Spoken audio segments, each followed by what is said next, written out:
Hello students, welcome to canonical classes.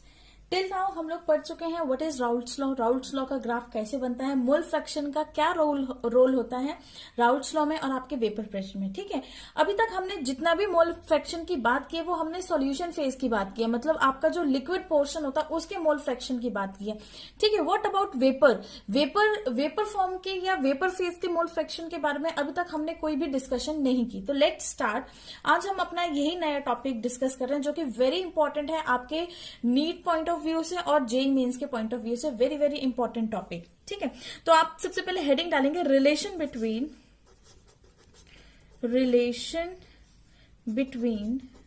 Mole fraction in liquid phase and vapor phase। Okay, अब हम पढ़ेंगे mole fraction के बारे में, लिक्विड फेज की भी पढ़नी है और हमें वेपर फेज की मोल फ्रैक्शन के बारे में भी पढ़ना है। तो लेट्स स्टार्ट। चलिए यहां डायग्राम समझते हैं जरा। सपोज मेरे पास एक बीकर है, इसमें हमारे पास ये वाटर, यहाँ पर कोई some liquid is present. Okay, volatile liquid is present और मैंने इसको ऊपर से लेड लगा दिया, कवर कर दिया। अब देखिए यहाँ पर दो कंपोनेंट है, एक कंपोनेंट आपका ए है और एक कंपोनेंट बी है। Mole fraction of A x A and mole fraction of B is x B. Clear है इतना?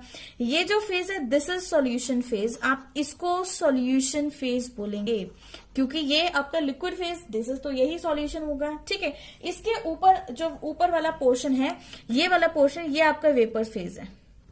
ये जो मैं आपको पिंक कलर से दिखा रही हूँ, दूसरे कलर के पेन से मैं जो आपको शो कर रही हूँ, ये जो फेज है this is your vapour phase. हम इसको वेपर फेज बोलते हैं। फाइन, तो वेपर फेज के अंदर भी तो वेपर्स के मॉलिक्यूल्स का कुछ ना कुछ मोल फ्रैक्शन होगा। ठीक है, तो वही अब हम डिस्कस करेंगे। अब देखिए ये सॉल्यूशन था जिसको मैंने दो कंपोनेंट्स में बता दिया आपको, एक ए का एक बी का, और ये दोनों A and B are volatile. Very important, ये चीज हमें यहाँ पे बतानी बहुत इंपॉर्टेंट है कि हमारे जो ए एंड बी है वो दोनों ही वॉलेटाइल हैं। ठीक है, तो इन सॉल्यूशन मतलब ये लिक्विड स्टेट में, in solution mole fraction of, लिखते हैं इसको, in solution mole fraction of A is equal to x A and mole fraction of B is equal to x B. इतना क्लियर है हमें? ए का जो मोल फ्रैक्शन है वो एक्स ए हो गया और बी का जो मोल फ्रैक्शन है वो एक्स बी हो गया। जब हम वेपर फेज की बात करते हैं तो ए के मोल फ्रैक्शन को बोलेंगे यहां वाई ए। ठीक है, अगर मैं लिक्विड में एक्स से डोनेट कर रही हूं तो मैं वेपर फेज के अंदर अगर मुझे बात करनी है वेपर फेज में, तो जो मेरा मोल फ्रैक्शन होगा, mole fraction of A is equal to y A and mole fraction of B is equal to y B. ठीक है, मोल फ्रैक्शन ए का और मोल फ्रैक्शन बी का क्या हो गया आपका, वाई बी हो गया। ओके, अब हमें क्या करना है, लिक्विड ए की मोल फ्रैक्शन एक्सए को वेपर फेज की मोल फ्रैक्शन से रिलेट करना है ना। अब हमें इसकी मोल फ्रैक्शन को इससे रिलेट करना है, इसकी मोल फ्रैक्शन को इससे रिलेट करना है। और जब हम ऐसा करेंगे तो सबसे पहले हमें ये ध्यान रखना है, हमारी जो मेन कंडीशन है इस चीज को कंपेयर करने की, वो सबसे बड़ी ये है कि आपको ये रखना है याद कि RAOULTS, Raoult's law is equal to Dalton's law. अगर आपको ये कंडीशन पता है कि जहां पे हमने राउल्ट्स लॉ को डाल्टन्स लॉ के इक्वल कर दिया, अगर आपको ये कंडीशन बहुत अच्छे से पता है तो बस आपकी कंपैरिजन बहुत इजीली हो जाएगी और आप रिलेशन भी बहुत इजीली फाइंड आउट करेंगे। राउल्ट्स लॉ तो आपको पता ही है क्या होता है कि PA0 इंटू एक्स है ना। और डाल्टन्स लॉ क्या था, आपको मैं वैसे बता देती हूँ।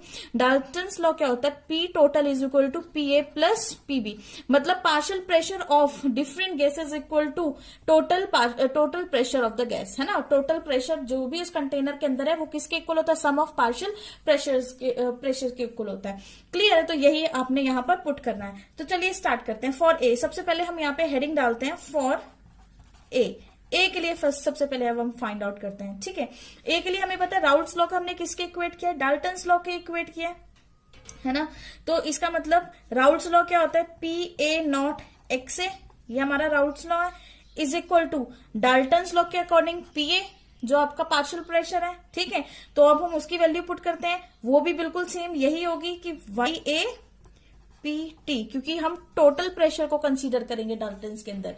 समझ में आया? उसी तरह से अगर मैं लिखती हूँ कि P टोटल, मुझे पता होता है क्या होता है, PA naught XA plus PB naught XB। Clear है ये बात? अब आप यहाँ पे इसकी वैल्यूज भी पुट करके फाइंड आउट कर सकते हैं, कोई इशू नहीं है, ठीक है। तो आपको जो मेन चीज याद रखनी है वो ये, आपने डाल्टन्स को किसके इक्वेट कर दिया, राउल्ट्स के इक्वेट कर दिया। ये आपका राउल्ट्स लॉ था, ये आपका डाल्टन्स लॉ था।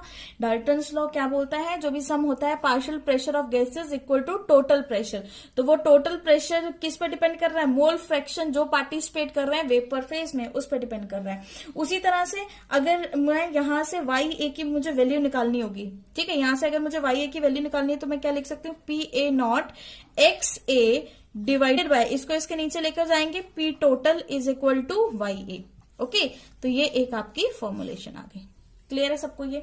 अब हम यहीं पे पढ़ते हैं फॉर बी के लिए, यहीं पे पढ़ लेते हैं। बी के लिए क्या होता है, अगर हम बी की बात करें तो PB naught XB Raoult's law है आपका। उसी तरह से यहाँ पे YA था, इसको YB कर दो फॉर B, और P टोटल तो सेम ही रहेगा दोनों केसेस में, ठीक है।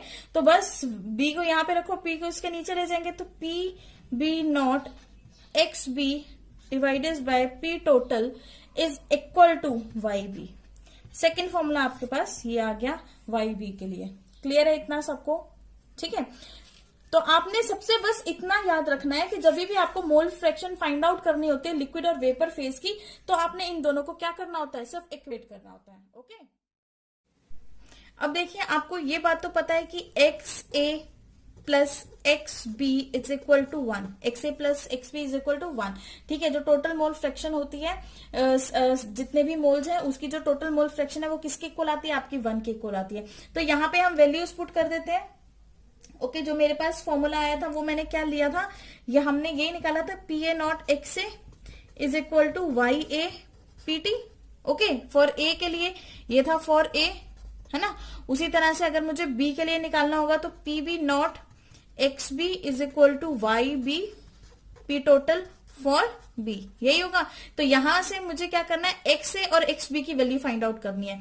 जब मैं XA और XB की वैल्यू फाइंड आउट करूंगी तो ये इससे मल्टीप्लाई हो रहा है, इसके नीचे चला जाएगा, तो यहाँ पे वैल्यूज पुट करते हैं, YA P total divided by PA। Clear है इतना, PA नॉट सॉरी, क्लियर है इतना, प्लस सेम यहाँ पर XB की वैल्यू डिवाइड करेंगे, इसको इसके नीचे लेके जाएंगे, YB P total divided by PB not. Clear है इतना, ठीक है। तो अब हमारे पास यहां पर क्या हो गया, YA PA PT। अब यहां से हम PT कॉमन ले सकते हैं, जो कि इज इक्वल टू 1 था। अब हम इसमें से PT को कॉमन लेते हैं, देखिए YA PT upon PA naught plus YB PT upon PT को हमने कॉमन लेना है, ठीक है, PB नॉट, इसको ब्रैकेट में डालिए, बाहर निकालेंगे, PT is equal to 1। PT यहाँ पे मल्टीप्लाई हो रहा है इसके, तो यहां जाके हम इसको डिवाइड कर देंगे। तो देखिए आपकी इक्वेशन क्या बनती है, YA upon PA naught plus YB upon PB naught is equal to 1 upon PT। This is your formulation, very very important, ये आपकी फॉर्मुलेशन होगी, ठीक है। This is method 2। आप उसको पहले वाले मेथड से भी कर सकते हैं, ये आपका मेथड 2 होगा, मेथड 2। और ये जो है दिस इज मेथड 1, ये आपका मेथड 1 है, ठीक है। ओके, ये है बहुत मेहनत वाला काम जिसमें आपको बहुत हार्डवर्क करने पड़ेगा, और ये है स्मार्ट लोगों वाला काम। जस्ट फॉर्मूला पुट करिए और कंसेप्ट समझिए और उसके बाद आप अपने क्वेश्चंस को सॉल्व करना स्टार्ट करिए, नो इश्यू, ठीक है। अब देखिए राउल्ट्स लॉ क्या बोलता है, हमारे जो राउल्ट्स लॉ है उसने बोला कि जो P टोटल है वो किसके इक्वल होगा, PA नॉट XA के इक्वल होगा प्लस PB नॉट XB के इक्वल होगा कि नहीं, ठीक है। इसको हम क्या बोलते हैं, vapour pressure and composition of liquid. ये एक्चुअल में होता क्या है, वेपर प्रेशर ही तो है, vapour pressure and composition of liquids. ये वेपर प्रेशर और कंपोजिशन है लिक्विड्स की, ठीक है। अगर हमें कंपोजिशन चाहिए वेपर फेज का, अगर मुझे इसके वेपर फेज का कंपोजिशन चाहिए तो मुझे क्या करना है, इसको याद करने का बहुत इजी तरीका है, कुछ नहीं करना है, बस XA जो है XA की जगह आपने लिख देना है YA एक्स बी की जगह आपको लिख देना वाई बी, मतलब इसको इससे रिप्लेस कर देना है, ठीक है।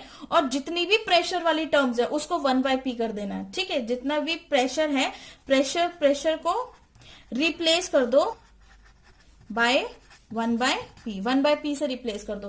तो देखिए 1/p से रिप्लेस करेंगे तो क्या बनेगी, आप इसमें वैल्यूज पुट करके देखिए, इसमें भी देखना। तो इसके अंदर अगर मैं वैल्यू पुट करूं तो ये क्या हो जाएगा, 1/p मतलब 1/pt इज इक्वल टू, ये क्या है 1/p है, मतलब x को y ए किया तो मतलब ya divided by pa naught plus yb divided by pb not.